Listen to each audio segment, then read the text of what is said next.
India will soon see a redrawing of parliamentary constituencies based on its population.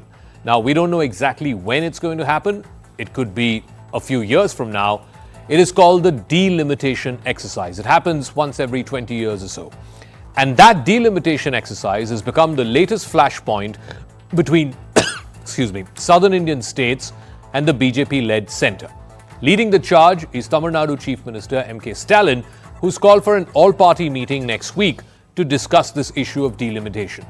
Now, Mr. Stalin says that this is an attempt to try and crush the voice of the South inside the parliament. The delimitation issue, he says, is like a sword that is hanging over the southern states.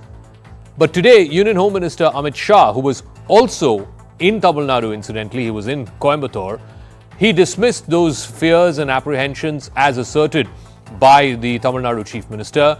He, in fact, made it categorically clear that neither Tamil Nadu nor any other South Indian state would lose a single parliamentary seat because of delimitation. In fact, he turned the tables on the ruling DMK in the state where he was addressing this gathering. Like I said, he was in Tamil Nadu. He inaugurated some local BJP party offices there. He was in Coimbatore. He accused the DMK of misleading the people on this issue of delimitation, particularly among the 5 southern states. But how valid are MK Stalin's concerns? If and when the delimitation exercise does take place, then the strength of the Lok Sabha will also go up because it has to be proportional to the population of the country, and clearly the population of the country has gone up in the last 20 years. This would mean that some states, for example, Uttar Pradesh, which is India's most populous state, a BJP stronghold as well, will see a big jump in its elected representatives. Let's try and put that into hard numbers for you. That'll give you an idea of how it would actually change. So if you look at the population of Tamil Nadu, as of the 2001 census, because the last delimitation exercise happened after the 2001 census, bases the 2001 census numbers, Tamil Nadu's population was 6.2 crores. So the seats it has is 39. The 2029 projection for the state of Tamil Nadu is that its population would go up upwards of 7 crores, possibly just shy of 7.5 crores. So that's an increase of about 1.3 crores over the last 20 years. But the number of seats, which as a proportion would have been reduced if you were to take up the delimitation exercise. But today Amit Shah has made it absolutely clear that Tamil Nadu or any other southern state will not lose a single seat. So which means they will continue to have their 39. MK Stalin says, as per the delimitation procedure or exercise, Tamil Nadu would have lost at least 8 seats. From 39, it would have come down to 31. But like I said, Home Minister Amit Shah has categorically denied that and said Tamil Nadu will not lose a single seat. Now, if you compare this with Uttar Pradesh, the most populous state in the country, in 2001, Uttar Pradesh's population was a little over 16 crores. So it is the state which has the highest number of Lok Sabha MPs. 80 MPs get elected from the state of Uttar Pradesh. By 2029, the population of Uttar Pradesh is expected to go upwards of 23 crores. So that's an increase of about 7 crores or so, little under 7 crores if you will. So for that extra 7 crores, the number of seats, the number of Lok Sabha seats, this has been analyzed by certain organizations. They say that it will increase from 80 to 94. So that's at least a 14-15 seat rise in the Lok Sabha representation in Uttar Pradesh. Bihar, excuse me, which is the second most populous state, has the second highest number of, in fact, the third highest number of seats after Maharashtra. So Bihar, which has 40 Lok Sabha seats at a population of 8.2 crores in the census exercise that happened 20 years ago in 2001.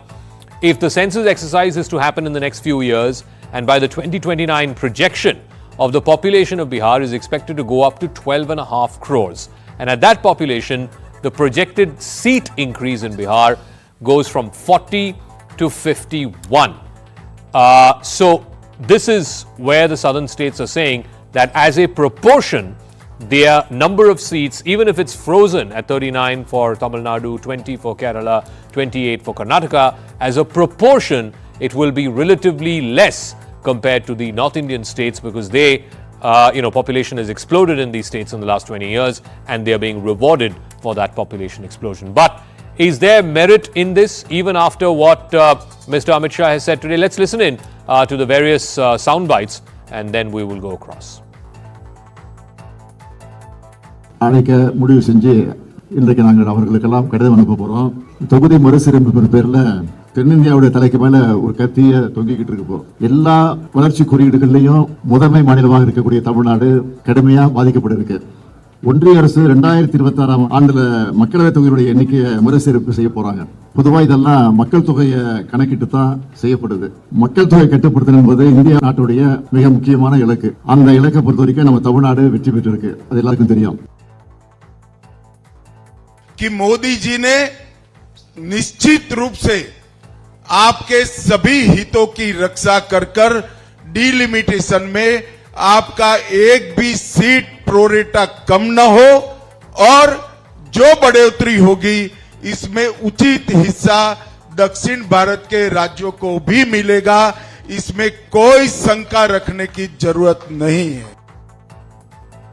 All right, so delimitation is an exercise that began before the first general election in the country. The first delimitation exercise was undertaken by the Election Commission of India back in 1950-51. Then the Delimitation Commission Act was enacted by the Parliament in 1952 and that marked the formal establishment of the delimitation process in India. In fact, the 1952 general elections, the first ever elections, happened basis the delimitation exercise. The last major delimitation exercise was completed in 2008. It started in 2006, completed in 2008, basis the 2001 census population. However, the total number of Lok Sabha seats was unchanged. This is as per a freeze that's been imposed by the 42nd Amendment that was passed in 1976 by the Indira Gandhi government during the emergency, which froze the total number of Lok Sabha seats at 543. That was for a 20-year period. It was further extended by the 84th Amendment in 2001 when Mr. Vajpayee was Prime Minister. They froze the number of seats in the Lok Sabha at 543 for another 20-year period from 2001 to 2026. In 2026 is when the new delimitation exercise is expected to happen. But here's the catch. Delimitation cannot happen before a census is complete. The last census that was complete was in 2011. The census in 2021, remember the census happens every 10 years, the census in 2021 did not happen. It got completely delayed because we were in the middle of the COVID-19 pandemic. So first, a census exercise has to be carried out. The population has to be determined, and then basis the population you have the delimitation exercise. But even in the budget provisions for the budget 2025, which was presented by Nirmala Sitharaman a few weeks ago, even there, monies have not been allocated, or at least adequate monies have not been allocated for carrying out a census exercise. So it looks unlikely that the census exercise would be carried out in the year 2025. The southern states are very clear that the delimitation process is going to be extremely a step back for the southern states. And I think population should not be the only criteria for delimitation, because if that becomes the only criteria, the southern states will be punished for being good citizens. The southern states will be punished for good governance. BRS will not remain a mute spectator but will put up a strong protest if the government of India considers population as the primary criterion for the delimitation to be held in 2026. If population is considered, then Uttar Pradesh and Bihar, such states will benefit for having larger population, but the southern states who have fared well in family planning will be grossly affected with injustice, because the seats are largely to be reduced and power of the southern states and representation in the parliament will drastically come down. Delimitation based on population, South Indian states will naturally, their share will come down and seats will increase in North India, which is just not acceptable. This is destroying the federal structure. So right from day one, the constitution offered us is destroying them. And we have been, South India has been sort of following what is required for the society, where there is population control and a whole lot of factors. And even with regard to the tax distribution, the discrimination happening. We are giving probably a higher rate, but because of the population control, we are getting much less here. So that discrimination is going on for some time. With this new delimitation proposal, the federal structure is going to get affected.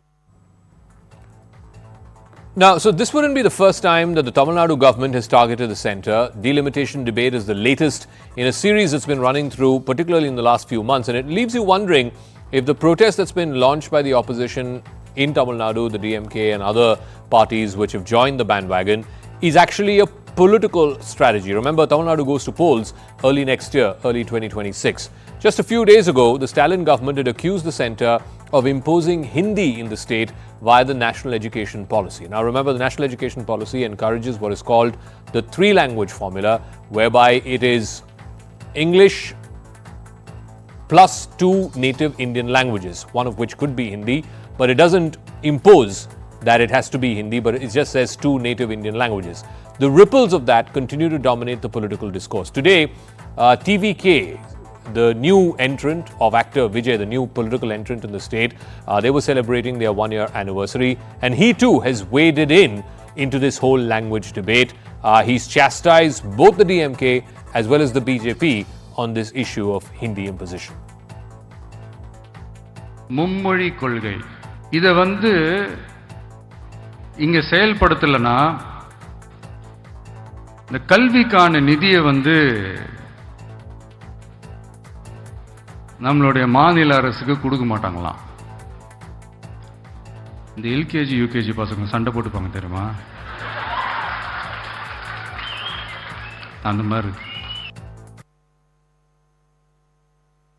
All right, so this huge debate around delimitation, the Home Minister was there in Tamil Nadu today and he said not a single seat will be reduced in the southern states. So what is the brouhaha about? Let's go across to Mr. R.K. Radhakrishnan. He's a senior associate editor with the Frontline magazine. Thank you very much, R.K., for joining us. So Amit Shah today was in Coimbatore and he said, I don't know why Mr. Stalin keeps jumping. Even after the delimitation exercise will happen, which will happen after the census exercise, so it's some years away, the southern states will not lose one single seat. This is Modi ki guarantee. Why then has this become such a point of contention in the southern states and particularly in Tamil Nadu? That's exactly what Stalin and the others have been talking about. See, the southern states will not lose seats, but proportionally, are they going to lose out? If it is going to be 848 or 888 member parliament, are southern states going to be stuck with this 131 or odd seats or whatever, or are they going to see an increase? It's technically not feasible to increase the number of seats because you are looking at proportional representation. That's been the yardstick, and that's what probably will come into play as well.